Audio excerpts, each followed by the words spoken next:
Welcome friends, welcome to this third tutorial in which we are discussing how to make a PCB or a prototype circuit from the schematic design which we have. So we have seen the schematic design tool of the Express PCB and we have made this circuit in the first video. In the second video, we have talked about the various elements which we put on the PCB, the footprints, the pads, the traces and all that. Now in this video, we want to exactly design the PCB and create a layout which can be used for making the PCB. So let us start this tutorial by going to the PCB design tool.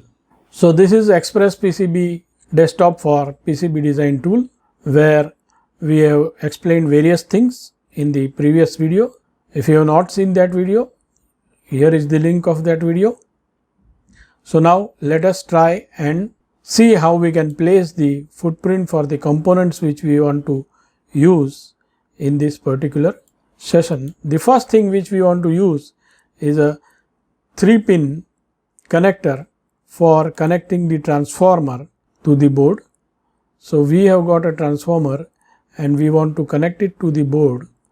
So that is what we place over here. The connector in the schematic design tool is called J1, so that J1 will be connecting over here. So I will name it as J1.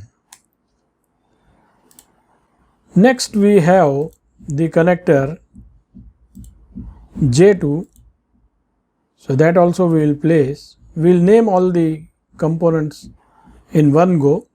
Then we require 2 diodes, so we will say diodes. I think this is the component which we require, so we will select that and place it, and then the diode again, so we will select and place. You can copy and paste also, it is your choice what you want to do. Then we select the capacitor, so we will write down capacitor. So here you have got various capacitors which are used. Ours is a cylindrical capacitor with 2 pins.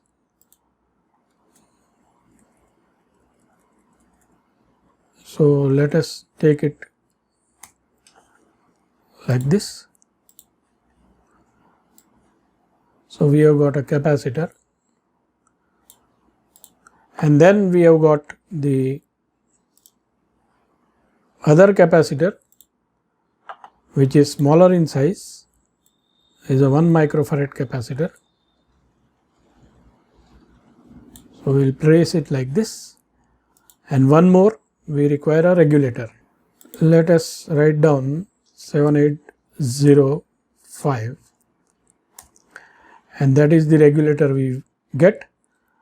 We want to have a proper footprint. So what we will do is we will browse through and take the TO220 without mounting hole. So these are the components which we are having for our power supply which we have designed. Now we want to name the components. So this is D1, then this is D2, then this is J2, this is C2, this is U1. You can get all these numbers from your schematic design tool, and this is C1. This is C1 because there is a big filter capacitor before the regulator which is connected to the regulator in the circuit, and this is the another capacitor, the capacitor connected to the output of the regulator, that is 1 microfarad capacitor. This is a smaller size capacitor. So I think this is how we lay out our components. You can have a bit larger PCB if you want, so you can shift these components We don't want to crunch everything in a very small area. So after placing the components, what we need to do is we need to connect these components with the traces. But before we do that, we would like to link it with the previous PCB which we are having. So link it with the schematic design tool. So this is how it is linked. So now you can see that J1 is connected with the diode. Then this is your ground track. So you have to connect all these terminals with the ground. This is your second diode connection. The output of the two diodes are connected and so on. So various things. So this, when you activate this, then the connections can be highlighted. So if you want to see this, you have to press this switch over here. Click on this icon so that the nets are highlighted. So now we start making the connections. First of all, we will select the trace size and we are going to select it 30 mils, and then we start the connection. I will just enlarge the PCB area so that we can see it very clearly. Now if I rotate this diodes, then the connection will become more easy. So I take the inputs of the diode on the top and the output below, because we want to connect the output to various things of this particular capacitors and the IC.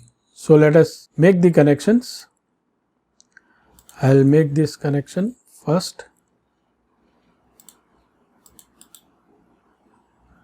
then this connection,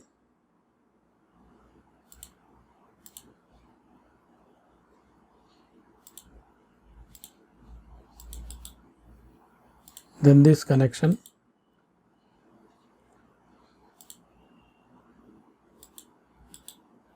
this is also connected over here.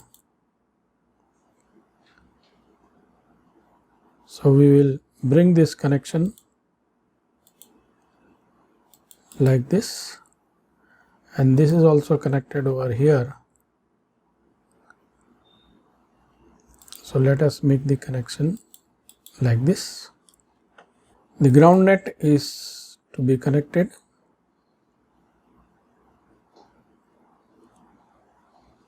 Now you see here that this yellow part is not supporting us, and therefore we can remove it by just pressing this switch. Toggle the silk screen display. So if you toggle it, then it will be off. So now I can make the connections.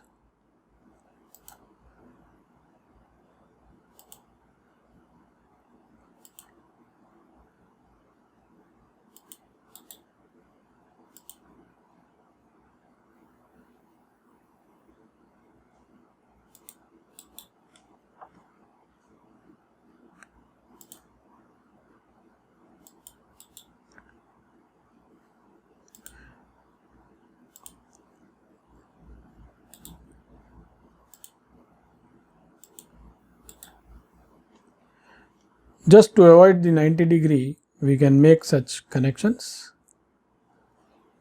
And now we have this track which is to be connected with the output. So let us take the output.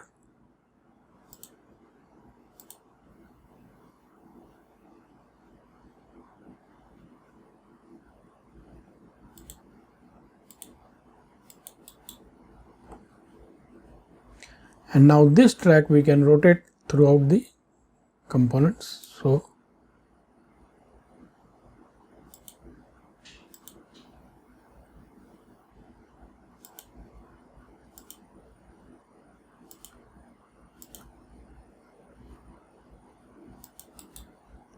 and to avoid these 90 degrees, once again we can place small tracks over here.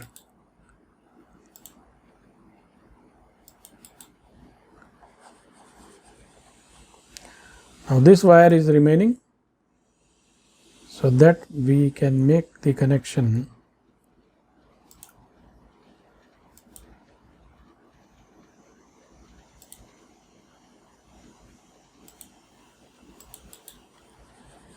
like this. So you can see that within no time you can route the whole PCB and see the connections. So now let us try and define the borders of the PCB now.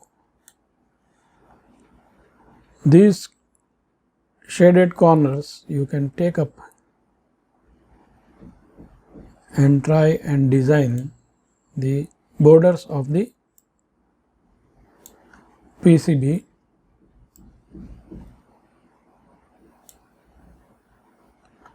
So now you can see over here the size of the PCB is 2 inch by 1.3 inch, quite small.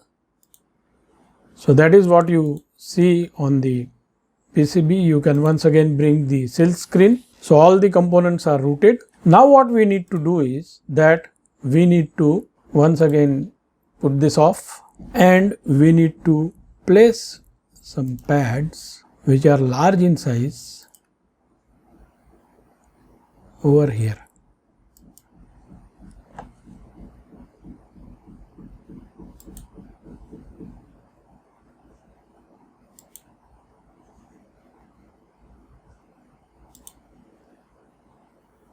We can shift them near the corners. So at the 4 corners you have got 4 holes which will be useful for using the mounting screws for this PCB. So that we can do. We can once again make it a bit 45 degrees. So now you have got all the connections routed and all the borders of the PCB also defined. So you can once again place the silk screen. You can do one thing more. You can put some text on the silk screen. Say for example I write down power supply and place this text over here. You can resize this and reorient this. We will resize it to 50.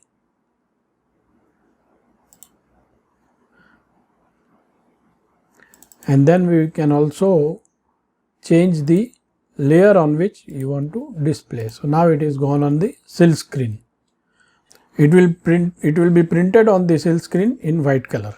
So that is the power supply.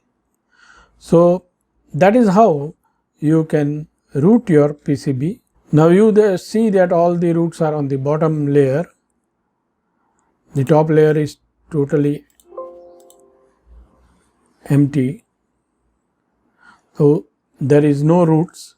So there is no use of this top layer in our PCB because we are making a single sided PCB. So that makes the whole layout of the PCB.